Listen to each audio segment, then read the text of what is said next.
Assalamualaikum warahmatullahi wabarakatuh. Kita jumpa di bincang-bincang habis tarawih kayaknya nih. Tarawih. Dan kita bersama Bang Faiz. Bang Faiz ini adalah salah seorang dosen muda di Universitas Muhammadiyah Bengkulu. Kita boleh kenalan dulu Bang Faiz. Ini aslinya dari mana Bang Faiz? Ya. Kalau saya asli Pontianak. Asli Pontianak? Asli Pontianak. Berani ya orang Kalimantan merantau ke Bengkulu ya? Ya, itulah perjalanan hidup. Perjalanan hidup. Iya. Oke, dan cukup jauh ya? Cukup jauh, lumayan. Lewati berapa pulau itu? Kalau kemudian transportasi udara, transit Jakarta. Pontianak, Jakarta, kemudian Bengkulu. Jadi 3 pulau ya. 3 pulau. Kalimantan, Jawa, Sumatera. Oke. Mas Faiz, kita ngomongin soal mungkin yang tren di anak muda ya. Film itu bisa menjadi konten dakwah atau tidak? Atau kita bisa mengambil intisari dari sebuah film lalu kemudian itu sebenarnya bagian dari proses membangun intuisi dan spirit bagi generasi milenial gitu. Iya. Dan sebenarnya film itu kan juga bisa menjadi media dakwah. Di Muhammadiyah saja ada lembaganya tersendiri ya. Iya betul. Ya, ada lembaga yang kemudian konsentrasi di dalam bidang seni budaya dan olahraga. LSBO ya. Ya, LSBO. Dan inilah yang kemudian sebenarnya bisa digunakan Muhammadiyah untuk menyebarkan dakwahnya, terutama bagi generasi milenial atau generasi Z. Dan kemudian tentunya kita berharap juga film yang diproduksi itu juga mengandung nilai yang positif.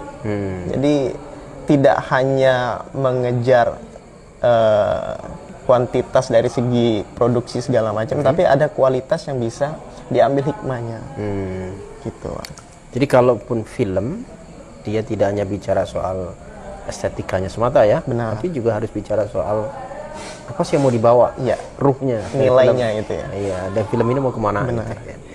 Oke, anak muda rame-rame banyak ngomongin Avatar ini, Bang Faiz. Ya. Apa yang mungkin menarik kalau kita ngomongin soal Avatar itu? Ya. Jadi sambil ngopi boleh deh.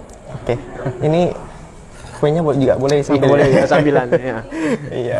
Ya, film Avatar The Last Airbender. Jadi itu film yang baru-baru ini juga rilis dan lumayan banyak ditonton oleh generasi milenial. Ada satu nilai penting yang bisa diambil itu Bang di dalam film itu. Jadi bagaimana kemudian semangat menuntut ilmunya. Kalau kita lihat Avatar Aang khususnya, Aang itu kan dari suku pengendali udara. Nah, sedangkan seorang avatar itu dia harus bisa mampu mengendali keempat elemennya. Elemen udara, elemen air, elemen tanah, dan elemen api. Nah, sementara dia baru satu. Aang ini baru satu. Okay. Pengendali udara. Artinya dia harus mengendalikan ketiga elemen lainnya. Yang tadi itu tanah, api, dan tanah. Darat, tanah, api, dan air. Air itu. Jadi kalau kita lihat filmnya itu kan bagaimana kemudian semangat yang ditunjukkan oleh Aang itu untuk mencapai tujuan dirinya agar supaya menjadi avatar yang utuh. Jadi yang untuk menjadi seorang avatar yang utuh itu harus menguasai 4 elemen tadi. Iya, menguasai 4 elemen tadi. Udara, air, tanah, dan api. Ya. Sementara dia baru menguasai udara. Ada spirit thalabil ilmi kalau dalam Islam. Iya, benar sekali. Thalabil ilminya ada di situ. Tapi anak milenial kira-kira bisa nangkap nggak itu? Nah, itu yang harus kita hubungi. Iya, benar. Kalau kemudian menangkap hikmah di dalam film itu kan juga tergantung bagaimana kemampuan seseorang ya. Jadi belum tentu juga semua orang bisa mengambil hikmah yang tersirat di dalam film. Artinya juga perlu unsur lain, bagaimana kemudian membincang menjadi pembicaraan film tersebut. Karena dalam satu topik dua orang yang berbeda bisa jadi mengambil kesimpulan yang berbeda juga. Betul. Ya kan? Nah, artinya ya orang-orang seperti kita inilah yang mungkin bisa menyampaikan hikmah apa yang terkandung dalam film itu kan. Termasuk di dalam film Avatar itu. Oke, kalau dalam perjalanan Islam lah atau mungkin sirah Islamiyah misalnya, mungkin kira-kira apa yang agak dekat dengan Avatar ini?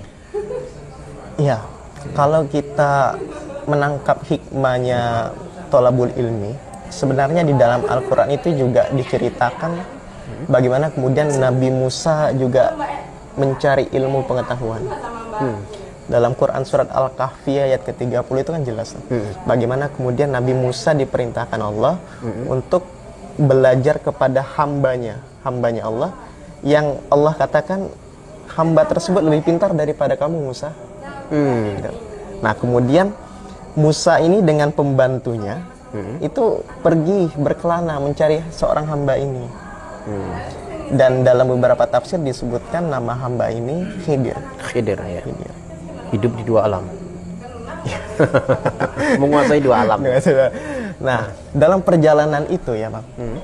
Jadi Allah itu ndak ngasih clue yang pasti. Artinya lokasinya di mana, namanya siapa, itu tidak diberitahu oleh Allah. Dan itu sengaja barangkali. Bisa jadi seperti itu. Karena pasti ada makna ada yang ya, ada hikmah di kisah itu. Nah, Allah cuma memberikan tanda bahwa hamba itu terletak di dua pertemuan laut. Dua pertemuan laut. Nah, kemudian ketika perjalanan Nabi Musa dan pembantunya mencari hamba tersebut, Allah memerintahkan untuk membawa ikan, membawa perbekalan. Nah, dalam beberapa tafsir disebutkan ikan itu ada yang bilang ikan asin lah segala macam, ada yang bilang ikan seperti ikan paus. Nah, itu kan namanya juga penafsiran orang. Kemudian beberapa tafsir juga mengatakan ikan itu akan keluar dari tempat keranjangnya yang mereka bawa ini kalau sudah sampai tempatnya. Nah, sampailah suatu ketika Nabi Musa dan pembantunya itu menjumpai lokasi yang memang pertemuan dua laut itu.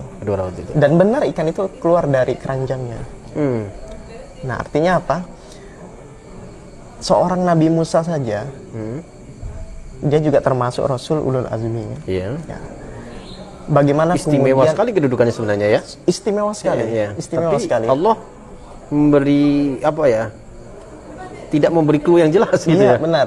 Karena memang tentu ada hikmah di balik itu. Ada semangat untuk mencari ilmu yang dicontohkan oleh Nabi Musa. Nah, artinya bagaimana kemudian semangat Nabi Musa ini dengan kondisi yang demikian Allah tidak memberikan petunjuk lokasi yang jelas, tapi semangatnya juga tidak kalah pentingnya gitu kan.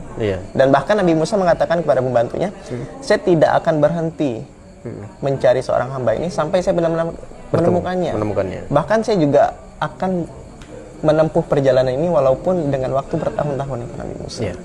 Oke, tadi kita bicara soal Avatar, kita bicara soal Nabi Musa dengan segala usahanya, dengan segala ikhtiarnya lah kalau bahasa kita ya, untuk menuntut ilmu, untuk mencari di mana posisi yang Allah inginkan tadi, bahwa Anda itu mesti sampai pada tempat itu.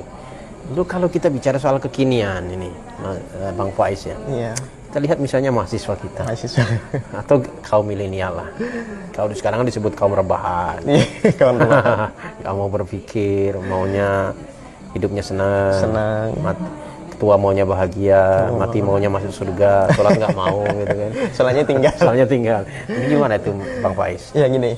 Jadi kalau kemudian kita lihat kondisi Nabi Musa, kemudian film Avatar juga, soalnya mahasiswa dalam konteks kekinian itu kan sebenarnya sudah diberikan fasilitas yang luar biasa. Artinya misalnya gini, kita mau belajar, itu udah jelas jenjangnya ada, kemudian alamat tempat belajarnya juga jelas. Misalnya kita mau ke kampus 1 UMB nih, alamatnya di mana? Bahkan jelas tuh kan. Ruang kelasnya pun sudah Ruang jelas. kelasnya pun juga sudah diberi tanda khusus kan. Kok kita lihat Google Map aja sudah jelas tuh. Tidak mungkin tersesat lagi kan. Gitu. Kemudian dengan fasilitas pendukung lainnya, bahkan tak jarang mahasiswa kendaraannya lebih baik daripada dosennya ya, gitu. Artinya seluruh pendukung ini sebenarnya tidak bisa dijadikan alasan, semangatnya jauh lebih rendah daripada Avatar tadi. Iya. Iya itu. Mestinya ketika dia lihat Avatar, dia bisa mengambil hikmah tadi ya. Iya, benar. Ngambil pelajaran bahwa itu. Seorang Avatar itu harus menguasai 4 elemen tadi, sementara dia baru 1. Ya. Berbalik 180 derajat bahkan 360 derajat dengan kita, mungkin secara fasilitas kita itu lengkap. Iya. Tapi apa yang kurang? Sebenarnya kalau spirit kah? Spirit bisa jadi. Ya. Kemudian kesadaran itu yang menjadi yang paling mendasar. Atau disorientasi sebenarnya dia itu. Saya ini mau ngapain sebenarnya sih? Saya ke kampus ini ngapain gitu? Iya. Apa seperti itu mungkin sebagian di antara milenial kita? Karena begini ya Bang ya. Pendidikan itu kan menjadi tolak ukur bagaimana kemudian SDM kita itu baik apa buruknya. Dan sebenarnya orang bodoh itu nyusahin. Ya, ngomongnya kadang tidak nyambung, tidak bisa dijadikan teman diskusi segala macam kan. Dan di dalam Al-Quran pun sangat jelas, Allah akan mengangkat derajat orang yang beriman dan beriman. Yarfa'illahu alladzina amanu minkum walladzina utul ilma darajat. Akan Allah angkat itu derajatnya. Nah, cuman kan kemudian mahasiswa ini di dalam dirinya juga belum ada spirit itu, dan kadang juga terpengaruh dengan kondisi lingkungannya. Tidak ada support system bagi dia. Gitu. Oke. Jadi apa yang mungkin bisa dikonklusi Bang Faiz ya? Jadi kalau milenial kita tuh hobi nonton. Tapi dia hanya sekedar nonton saja. Tidak bisa mengambil hikmah dari apa yang dia tonton itu. Bagaimana dia bisa memanai sebuah tontonan itu sehingga menjadi spirit bagi dia? Dan kalaupun bisa jadi spirit Bang Faiz, jangan pada saat itu saja. Iya, benar. Spirit yang instan gitu. Iya. Yang kita inginkan spirit yang konsisten betul sampai dia sukses gitu. Iya. Seperti apa Mas Faiz? Iya. Tentunya film ini cuman salah satu media saja. Salah satu media untuk kemudian kita mengambil pelajaran hidup, hikmah hidup segala macam. Dan tentunya tidak menutup kemungkinan ada sumber-sumber lain yang bisa dijadikan semangat hidup atau semangat dalam melakukan tindakan apapun itu kan. Kalau kemudian kita bicara bagaimana cara agar mahasiswa bisa mengambil hikmah itu, tentu semuanya tindakan yang dilakukan diupayakan bertujuan untuk mencari hikmah itu. Jadi tidak sekedar yang tadi Abang sampaikan kan, tidak hanya sekedar nonton, pergi ke bioskop, di rumah, langganan film, sinetron segala macam kan. Tapi memang benar-benar ada yang ingin dicapai apa, gitu kan. Karena kita mengambil pelajaran hikmah itu tidak mesti dalam film-film yang yang ada label religius segala macam. Tapi film-film yang apapun itu, selama punya nilai positif dan bisa memberikan dampak positif, ya mengapa tidak? Ya. Jadi dakwah lewat film itu bukan persoalan ya.